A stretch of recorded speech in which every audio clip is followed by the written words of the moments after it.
ತೊಟ್ಟಿ ಕಟ್ಟಿಕೊಂಡ ಚಳ್ಳಕೆರೆಯಲ್ಲಿ ಕುಡಿಯುವ ನೀರಿಗೆ, ದನಗಳ ಮೇವಿಗೆ ಬರವಿರಬಹುದು. ಆದರೆ ಹಬ್ಬ ಹರಿದಿನಗಳಿಗೆ ಯಾವುದೇ ರೀತಿಯಲ್ಲಿ ಬರವಿಲ್ಲ.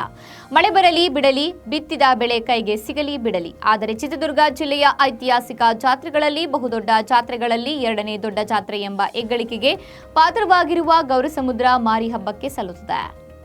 ಮುಂಜಾನೆ ಗೌರಸಮುದ್ರ ಗ್ರಾಮದಲ್ಲಿ ನೆಲೆಸಿರುವ ಮಾರಮ್ಮದೇವಿ ಜಾತ್ರೆ ನಡೆಯುವ ತುಮಲು ಪ್ರದೇಶಕ್ಕೆ ಮಧ್ಯಾಹ್ನ 1 ಗಂಟೆಗೆ ಸರಿಯಾಗಿ ವಿವಿಧ ವಾದ್ಯವೃಂದದ ಮೂಲಕ ಲಕ್ಷಾಂತರ ಭಕ್ತರ ಸಮ್ಮುಖದಲ್ಲಿ ಗರ್ಭಗುಡಿಯಿಂದ ದೇವತೆ ಸಾಗಿದಳು. ಇನ್ನು ಜಾತ್ರೆ ನಡೆಯುವ ತುಮಲು ಪ್ರದೇಶದಲ್ಲಿ ಲಕ್ಷಾಂತರ ಭಕ್ತರು ದೇವಿಯನ್ನ ಪೂಜಿಸುತ್ತಾ ತಮಾಗಮ ಭಕ್ತಿಯನ್ನ ಸಮರ್ಪಿಸಿದ್ದಾರೆ. ಇನ್ನು ಸ್ಥಳಕ್ಕೆ ಶಾಸಕ ಟಿ ರಘುಮೂರ್ತಿ, ಗ್ರಾಮ ಪಂಚಾಯಿತಿ ಅಧ್ಯಕ್ಷ ಓಬಣ್ಣ ಇದ್ರು.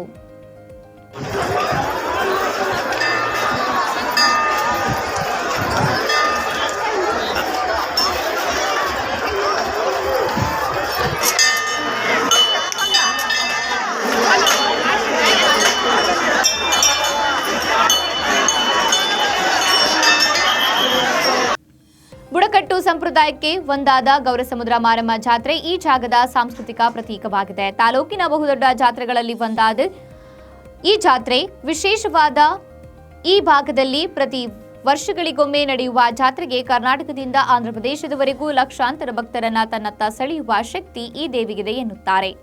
ಈ ದೇವಿಗೆ ಲಕ್ಷಾಂತರ ಭಕ್ತರು ಈ ಜಾತ್ರೆಗೆ ಸಾಕ್ಷಿಯಾಗಿದ್ದಾರೆ.